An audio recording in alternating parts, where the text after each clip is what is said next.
하나님께서 주시는 마음으로 이곳에 모였습니다.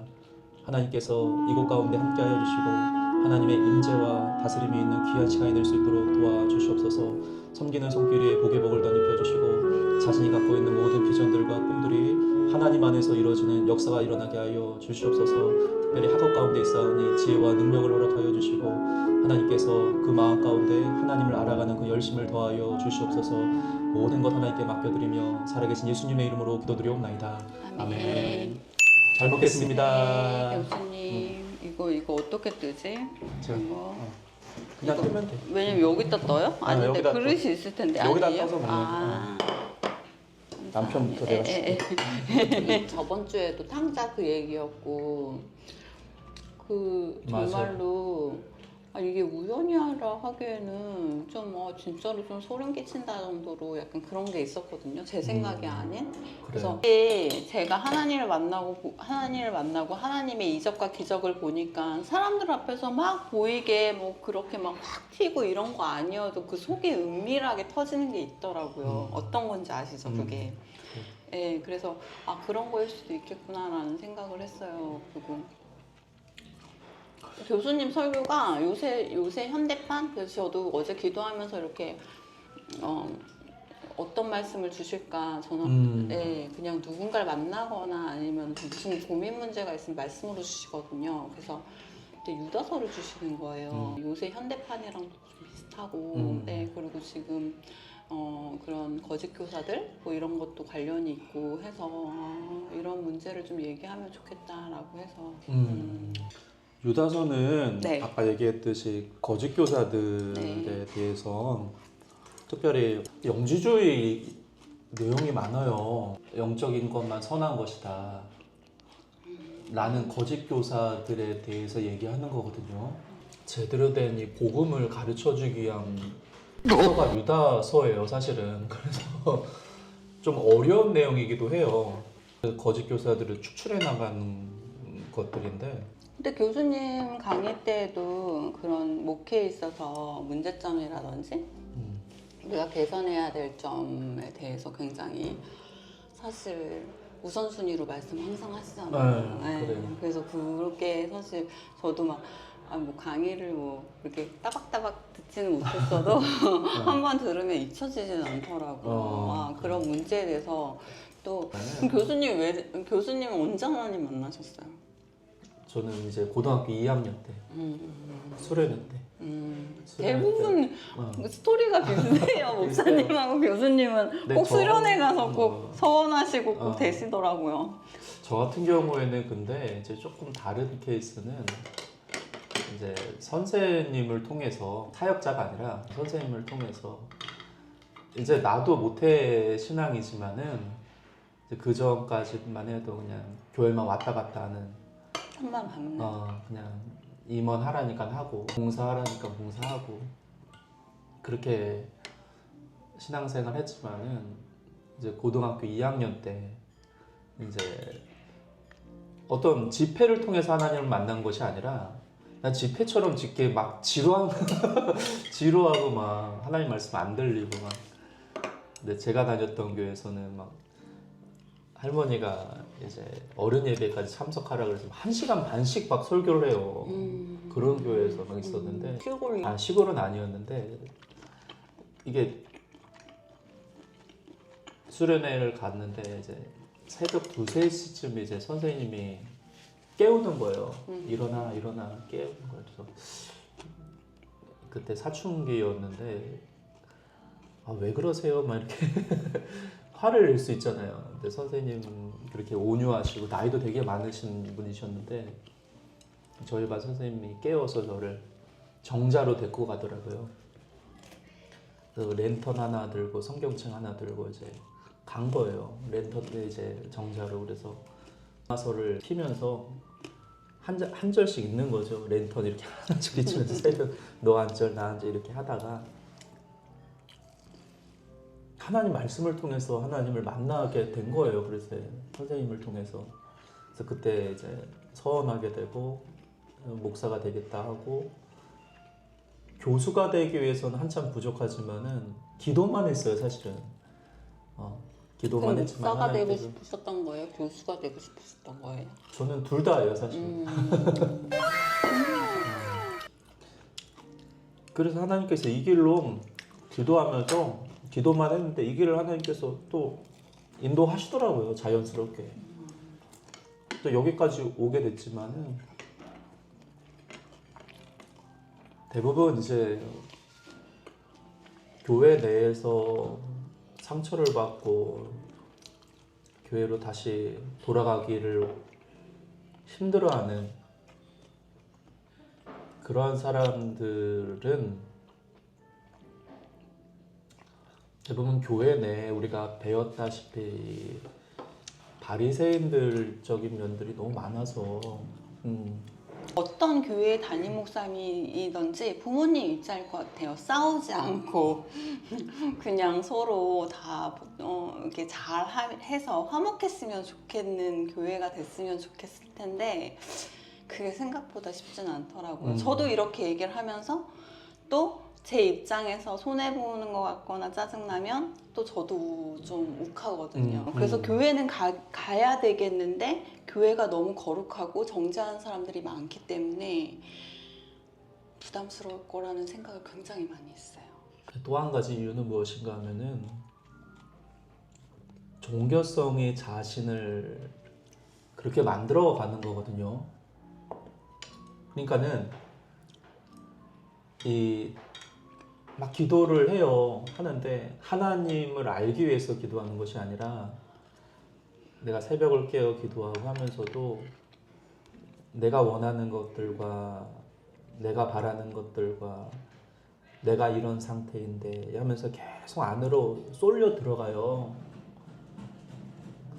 그러다 보면은 내 안에서 더욱더 이 종교성이 막 불일들 일어나게 되고 판단을 그때부터 하기 시작하거든요. 현실적으로 사람들한테 너 교회 다니면 복 받아, 너 교회 가면 잘 될 수 있을 거야. 저는 그런 세대예요. 사실 그런 세대 부모님 밑에서 살았지만 사실 더 안 되거든요. 현실은. 근데 현실은 더 안 되는 걸 보면서 왜 저렇게 살까? 난 저렇게 살아야지 말아야지. 근데 결국엔 제가 더 하고 있더라고요. 자, 하나님한테 회개하는 순간부터 그때 이제 기도를 계속 하는데 교회에서 이렇게 십자가를 바라보면서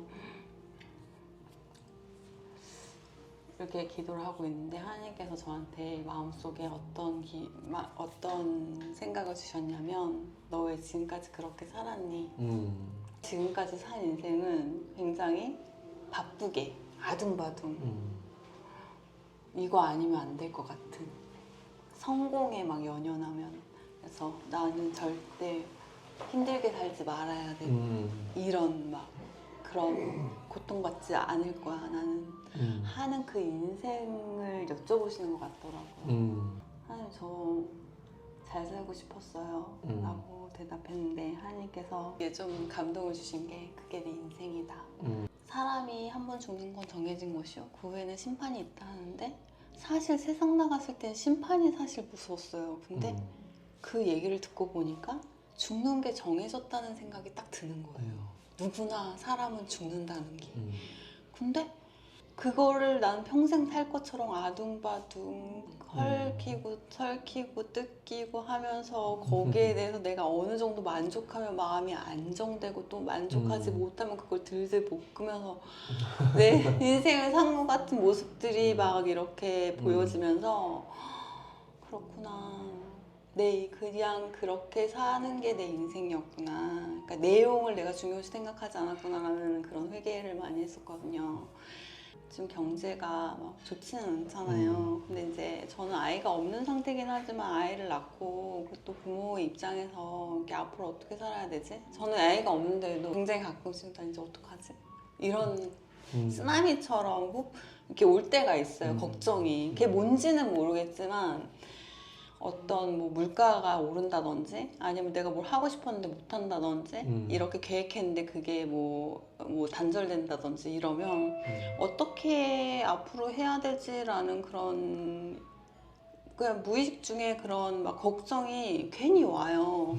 그럼 막 잠을 못 자고 또 막 사경을 헤매거든요. 그러니까 그게 믿음이 떨어지면 가끔씩 오더라고요. 근데 만약에 자녀들 막 부모님이 굉장히 기도로 막 아이들을 이렇게 잘 될 줄 알았는데 이제 세상 나갔다가 이제 좀 힘들어지니까 이게 좀 마음을 다스릴 곳이 교회밖에 없어서 교회를 왔는데 그런 이 자녀들이 좀 아이까지 있으면 굉장히 힘들겠다 이런 생각을 많이 해봤어요. 그게 제 입장처럼 느껴지는 거예요. 그 공부한 자의 마음처럼. 좀 그런 게 가끔씩 제 일이 아닌데도 되게 눈물 날 때가 많아요. 근데 이제 교회에 어려움이 있고 상처를 받고 떠났던 분들을 대부분 보게 되면은 저는 그 안에 하나님의 그 복음과 하나님의 열심이 그 안에 있다면은 저는 자기의 의지와 자기의 노력으로 돌아오려고 하는 것도 중요하지만은 그러나 그 시간을 저는 하나님께서 허락해 주셨다고 믿거든요. 맞아요. 그런 거 없잖아 있는 것 같아요. 그래서 그 시간을 헛되지 않아요. 헛되지 않다고 생각을 하거든요. 그래서 저 같은 경우에는 그렇게 생각해요. 그러니까는 하나님 안에 있으면은 그게 다 의미 있는 삶이라고 생각을 하거든요. 근데 이제 기성세대들은 어떤 거를 해야 되고 어떤 교회 안으로 계속 유입을 시켜야 되고 물론 그것도 이해가 가지만은 그렇게 돼야 되지만은 굳이 그런 사람들을 향하여 율법이라는 잣대를 갖고 자꾸 정죄를 하게 된다면 더 이렇게 튕겨 나가지 않을까. 정말 편하게 나는 교수 입장에서 나는 목사 입장에서 이런 적도 있었어 그런 적도 있었어 라고 하면서 사람들을 위로해 줄 수 있는 진심이 중요한 것 같아요. 나를 그렇게 신실하게 기다려 주시고 나를 그렇게 이해해 주셨던 분인데 내가 그거를 거기에 대한 보답을 해야 되는데 좀 힘들어도 참아야지 이런 부분이 없잖아 있었어요. 너 그냥 이렇게 해 뭐 네. 이렇게 하는 게 좋아라는 그런 FC보다는 이해와 설득이 좀 많이 되는 거예요. 이러이러해서 네가 이런 기분이 들 수도 있지만 이러이러해서 이렇게 해야 해 라는. 근데 그게 지금 교수님께서 말씀하신 그런 부분에 있어서 지금 시대에는 그게 더더욱 필요할 것 같다는 생각이 드는 거예요. 강요가 아닌 정말 그렇죠. 난 너의 마음을 알아. 너 이럴 수도 있다? 하지만 이게 더 좋을 수도 있어. 라고 하는 그런 은밀한 그런 교제, 뭐 이런. 저는 하나님이 회개시키실 때 한 명 한 명 다 얼굴을 보여주시는 거예요. 얘를 용서해라, 얘를 용서해라, 얘를 용서해라. 네. 근데 얘를 용서해라 했는데 하나님 저 얘만큼은 용서 못하겠어요. 그런 사람이 있는 거야 한 명. 그래서 제가 이 사람만큼은 하나님 제가 용서 저는 죽어도 못하겠어요 이렇게 말씀을 드렸더니 하나님께서 그거 네가 할 일 아니다 이런 마음을 주셨어요. 근데 그거 네가 할 일 아니다라는 그 말씀 속에 저는 어떤 마음이 세게 들었냐면 내가 이 사람을 정죄하게 되면 다른 사람도 계속해서 정죄할 수 있겠구나라는 그 연결이 느껴지는 거예요. 이 사람 끝나면 또 다른 사람 이러면서 내가 뭔가 또 거기 안에서 죄를 질 것 같은 그런 게 확 왔거든요. 저도 이제 이 목회를 접어들 때 했을 때 아버지가 너무 일찍 돌아가고 그런 아픔과 상처들이 내 안에 혈기로 오더라고요. 전혀 너무 착하게 생기셨어요. 아니 내 안에 혈기가 일어나는데 저는 목회를 접어들면서 하나님 이거 혈기 못 다스리면 하나님 나 하나님 그냥 데려가시라고 그 정도까지 기도했어. 아 그래요? 어. 그래서 본인도 본인을 모르시는 어. 교수님 어느 순간 그 혈기를 하나님 이거 못 다스리게 하면은 나는 이거 목회 못합니다. 하나님. 하나 아예 그냥 접던지 아니면 아예 이 혈기 아예 고쳐주시던지 하나님께 맡긴 거예요. 맡기면서 혈기가 한꺼번에 사라지진 않잖아요, 사실은. 근데 이제 하나님의 말씀과 기도로 이게 자꾸 내 자신을 다스리면서 이게 계속 결단을 하다 보니까는 혈기가 사라지더라고요. 아 근데 그 임계점이 있는 것 같아요. 왜냐면은 그냥 그래 그러면서 딱 풀면 그 뒤로부터는 막 좋은 일들도 생기고 막 기분도 좋아지고 서로 막 더 복되고 하는데 그 임계점 그 하나 그 한마디 건네는 그 찰나가 힘든 것 같아요 사실. 그죠? 누구나 다 똑같겠죠. 근데 제가 이런 말을 자꾸 왜 드리냐면 요새는 교수님 막 진짜로 세상이 험해졌잖아요. 그리고 정말 막 폭행이라든지 뭐 이런 건 옛날 얘기고 사실 살인 이런 게 좀 우습잖아요. 근데 그것도 뭐 약간 본인들이 막 그거를 막 미안해하고 또 그걸 또 막 반성하고 이런 시대도 아니에요. 그러니까는 내 안에 정말 하나님의 생명과 씨앗이 있다면은 하나님께서 하나하나 성화를 이루게 하세요. 그러니까 성화 자체가 내 결단과 내 의지도 있지만은 더 중요한 것은 하나님께서 나를 하나님의 열심으로 만들어 가시는 과정들이 되게 중요하거든요. 그래서 내가 지금 조금씩 변화되고 있다면, 조금씩 만들어지고 있다면 그 안에서 하나님께서 주시는 복이라는 것을 깨닫는 게 굉장히 중요해요, 사실은. 많은 사람들이 이제 내 안에 혈기가 있고 내가 죄를 이겨내고 하는 데 있어서 이웃 사랑에 대해서 조금 어려움이 있는 사람. 그렇지만은 그런 것들이 조금씩 변화됨에 따라서 내 안에 혈기가 아니라 사랑을 전할 수 있는 사람이 완벽하진 않지만 지금도 그러면서 주변에 있는 사람들이 조금 더 가까이 갈 수 있는 그런 변화가 일어나는 거예요.